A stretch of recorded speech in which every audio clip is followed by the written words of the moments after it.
without further ado, I'd like to start by, well, welcoming everyone, but especially Professor Mansfield, yourself, for giving up your time to come and speak to us. So previous Averil Mansfield Fellows. Um, for those who don't know Professor Mansfield, so she's a past ASGBI president, was a London vascular surgeon at St Mary's, and do correct me if I get any of this wrong. She was the first female professor of surgery and author of Life in Her Hands, her autobiography, which I've read and I thoroughly enjoyed. So thank you ever so much, Professor Mansfield, for joining us. Um, uh, I just wanted to kick off by describing what the Averil Mansfield Fellowship is, and then I was going to ask you just a brief question about your experience as a fellowship. So the Averil Mansfield Fellowship is awarded by the Association of Surgeons of Great Britain and Ireland, ASGBI. It's a travelling fellowship. It allows individuals to go and visit world-leading units in the delivery of emergency general surgery. It's something that I think has been running for a few years now, and all three of us have been recipients of the award, and we thank you for that.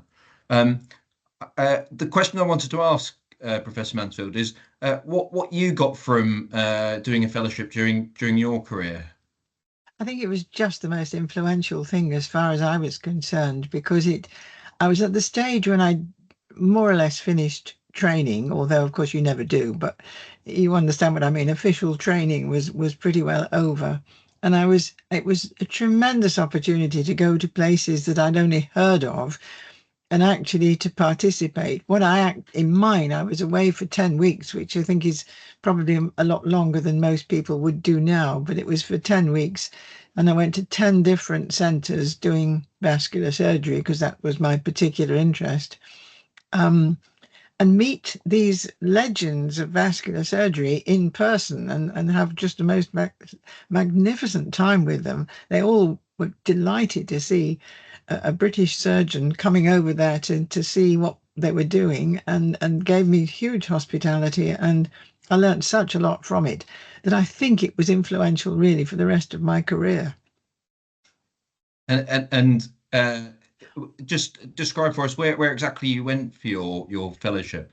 Well, I described it was all in the United States, and I think that was true for most people then. The adventure didn't sort of extend to other parts of the world, as I'm sure it does now. But in those days, America seemed to be the place. You got what was called a BTA diploma, which was Been to America. We all had to have a BTA in those days, and for me it was just wonderful. I did a sort of U curve around the United States. I flew into Boston, went down the eastern seaboard across the bottom, Texas, and up the other side, ending up in San Francisco.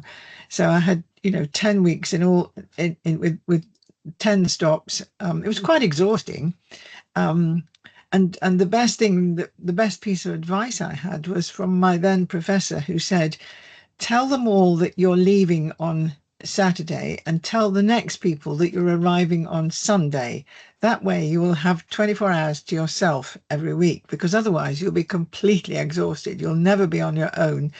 And it was such good advice. I would just perhaps not even have 24 hours, but a break from being up front, with everybody the whole time, speaking to people and visiting people. So it was really good. I could sit and put my feet up, watch the telly, and have a takeaway or so. But yes, that was how I did it. I just went around the States, and it wasn't too difficult to pick out the centres where I knew really top quality vascular surgery was being done, and they all went out of their way to make sure there were interesting cases on the list, and I could get up front and see it all. And it was just wonderful. And of course, in turn, one of the nice things is it's not a one-way street. They ask you, wherever I went, I was asked to give a talk. So if you're going, you need to be prepared with a few talks. I'm sure you've experienced that. One thing that really shocked me was that most of them in those days paid me for my talk. I didn't expect it, but it was really wonderful because it eased the amount of money that I was spending. I was nervous that I was going to run out of money. So being paid for a few talks was a huge bonus. That sounds an incredible experience.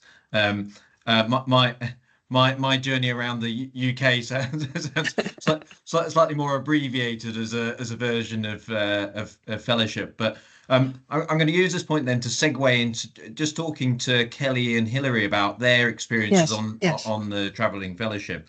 I can hardly see Kellie. Is that?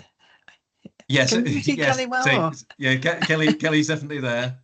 But I think slightly in the dark. In the dark. So Kellie, I was going to ask why you applied for the Averil Mansfield travelling fellowship. That's a very good question. I think, yeah, so I've been in Wales for my registrar and core surgical training, and so that's all I've really seen. And I've done a leadership fellowship in Wales as well, so I'm quite familiar with sort of some of the financing, some of the governance within that. But obviously I was aware in England it's a bit different, you know, there's a lot more tariffs and different pressures and setups.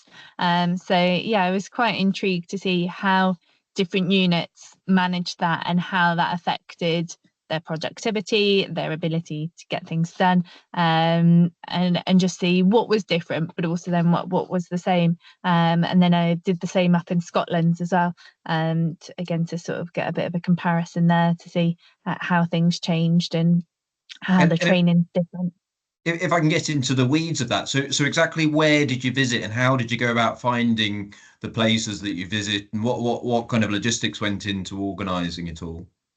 Yeah, I've been very fortunate that through ASGBI and being president of the Moynihan Academy this year, and vice president last year, I've obviously made a lot of connections already with a lot of fantastic, particularly emergency general surgeons in the UK. So the team in Oxford, where I know you also went, Oliver, and Hilary obviously invited me down, and they said, you know, we've had good experience in the past, and we're always keen to show people around. So they said, why don't you look into applying? And then I thought, oh, I'd use some of my contacts from ASGBI up in Edinburgh. So I asked Demetrius Damascus, who programs all our conferences, to look at their setup as well. So it was just a couple of emails. I've also still in the pipeworks hoping to go to Belfast and look at their setup as well, as my sort of fellowship's ongoing. But that's just a little bit logistically more challenging and getting the time off to do it as well. But it's coming together. Touring the nations, looking at how people do business, and what impact has it either had on your career or you hope it to have on your career? Because I appreciate it may not, the impact of it might not have been felt yet. Yeah, so I'm ST6 at the moment, and I've been deciding on subspecialty has been part of it, and trying to work out what my future career is going to look like. Where do I want to work? What do I want that job to look like? And being able to see different units has been invaluable, and it's also really reinvigorated my passion when you see just how much everyone else cared so much for their patients and the passion for their jobs, that you know, sometimes when you're just sort of stuck in one place and you feel you're on the training treadmill a little bit, it's nice to get out there and see that, you know, how everyone else is getting along and what other opportunities there are, what new ideas you can take back to your workplace. So yeah, it's very exciting. Yeah, new ideas, I think, is a theme that probably is shared by everybody that goes on a fellowship. So Hilary, I know your fellowship was slightly different to Kellie's. Do you just want to go through and explain kind of what motivated you to want to take the time to do the fellowship, and then just a bit of detail of what you did during your fellowship? Yeah, thank you. So I was very fortunate enough to have my post CCT job lined up, ready and waiting as an SAS specialist emergency general surgeon, and I'd applied for the Averil Mansfield Fellowship in my very last year of training. So I didn't want to miss out on a fellowship. A lot of people's projected career plan is to complete their training and then have a whole 1 year fellowship, perhaps on the other side of the world or perhaps in something very specialist. But I did identify that emergency general surgery was what I wanted to be doing, and I'd set up my sort of trajectory within the unit I was working in. But I felt it was still important to have that fellowship tag. So when the Averil Mansfield fellowship advert came along, it was sort of perfect in sort of timing and time frame for me. Some people don't always have the chance to spend a whole year in doing something different, and so just a short burst of some fellowship time, just to, as Kellie said, reinvigorate, re-energize about the specialty, have a chance to see something that's sort of quite real and applicable, as in I didn't go too far away. I went sort of 150 miles away down to Oxford, but it's just sort of being able to see something that you could bring back to your own unit. And I did feel that I didn't want to miss out on having the chance to do a fellowship. And I think whether it's short, and I'm delighted that in 10 weeks you managed to visit 10 places, that does indeed sound exhausting, but I had my 1 week in one place, and that was right for me. Taste of things to come. I know, Oliver, you went around and did about 3, and it sounds like Kellie's doing 4, and well, perhaps you could complete the 6 nations and add in France and Italy as well. So, or maybe you could encourage the next fellow to do that and have a combined report. So that was what motivated me, was that I did feel, as Professor Mansfield said, the importance of a fellowship as an opportunity for your own sort of personal and professional development was really important. And Professor Mansfield, you mentioned BTA, been to America. Maybe we need to add an extra M on the end, been to Averil Mansfield, and that would be the new qualification for becoming an emergency general surgeon. You're now working as an emergency general surgeon. How much do you think having done the Averil Mansfield Fellowship helped you either get the job, or when you already had the job, develop the role? I was fortunate enough to take my fellowship time just as I was starting off, so it was sort of a key time to be able to go and get some fresh ideas and bring it back, because it's sort of within the first year of my post, and as with any job, it takes a while to settle in and exactly shape your job plan, etc. I wasn't filling a role that had been done before, so there was a bit of chance. So I feel the timing was quite good for that for me. And then I think one of the lovely things about any fellowship is it fulfills what was the motivation for starting the Association of Surgeons in the first place, because Lord Moynihan's view from Leeds, which is of course where he was that people didn't know what other people were doing, even within England and Wales and Scotland and Northern Ireland. It was just nobody was travelling, and I found that very important from my point of view, because I was in Liverpool at the time. That's where I trained, and it was as if I was going completely out of any experience that I'd had before, seeing things done in a completely different way. And wonderful for me at that stage of my career to see the way other people were doing things and then be able to bring them back and implement them in my own just about to begin practice as a consultant surgeon. So the timing for me was just brilliant. I'd echo that, actually. So I trained in Nottingham, and you know very well how Nottingham works. In fact, I did a year on the Chief Registrar program through the Royal College of Physicians. So I knew intimately how Nottingham worked and had no idea how any other unit in the country worked. And so by being given the opportunity to visit 3 high performing units, so I went to Bath, Oxford and Leeds, I came away a better, more educated person with lots of, I guess, my own ideas, but then the ability to borrow ideas that seem to work well in other Yeah. institutions. And so yeah, I found that really important. So Hilary, why should others apply, do you think?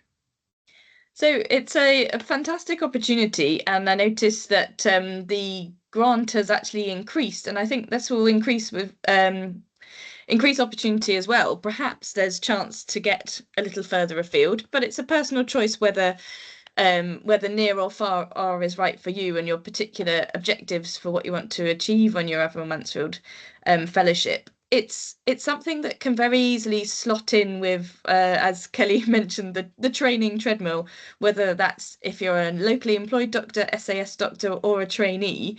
It's within the realms of something that you can fit in by requesting study leave and putting it at a time that's right for you when you're a rotating doctor throughout your training. So it has a huge advantage of flexibility, and it actually you get to choose where you go and what you do. So I think the appeal is definitely the flexibility and how you can make it such a bespoke and valuable experience, and take your opportunity to network and create a fellowship. You're not responding to an advert. You're knocking on a door and saying, "I'd like to come and see this," and that's sort of a good start point.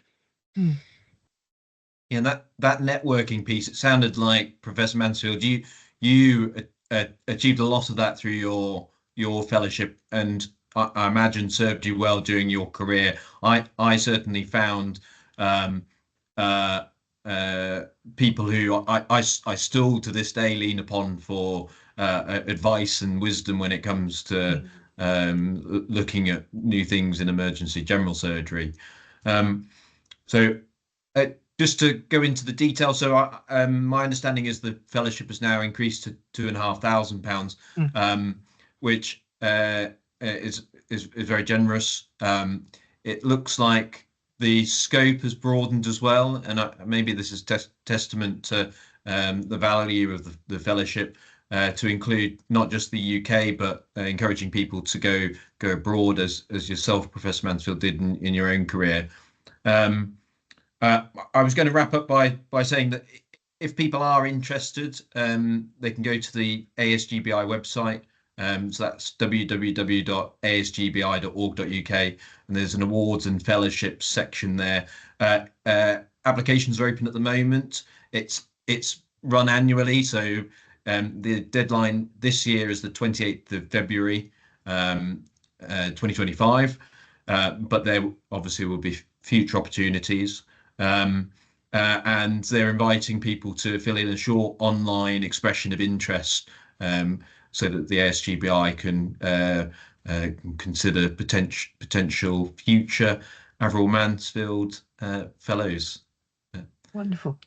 Yeah. Thank you, everyone.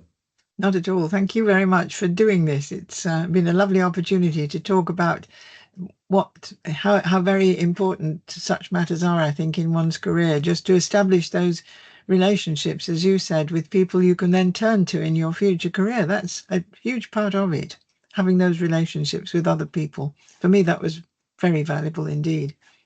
And those relationships are intangible, but I personally feel very, very important, especially so training can be very tick box, but I feel like those relationships and connections that actually have far more value than, I've done 100 assessments in this procedure. Yeah. Did anybody else have anything else they wanted to mention or be included? I think as well, it'd just be good to say, you don't need to have a firm plan or a firm idea. If you're just passionate about something, or you heard someone talk at a conference and you think, oh, well, they're really good, or you've seen them on X or Instagram, and you think, oh, I'd quite like to see how that place works. How do they do that? How do they manage it? Then just drop people a message, and particularly within ASGBI as well, there's always lots of support and experience. I'm sure, you know, I'm always happy to be messaged, as well as I'm sure you guys probably are, to sort of share your experiences if anyone's thinking about it. I assume everybody else's experience was the same, that people are incredibly receptive when you reach out to them and say, well, I recognize that what you're doing is important or influential, and may I come and see, you know, how you do things. And I guess maybe they're a little bit flattered, and that helps ease the invitation. But I've certainly found that people are very welcoming, and want you to come and see their units.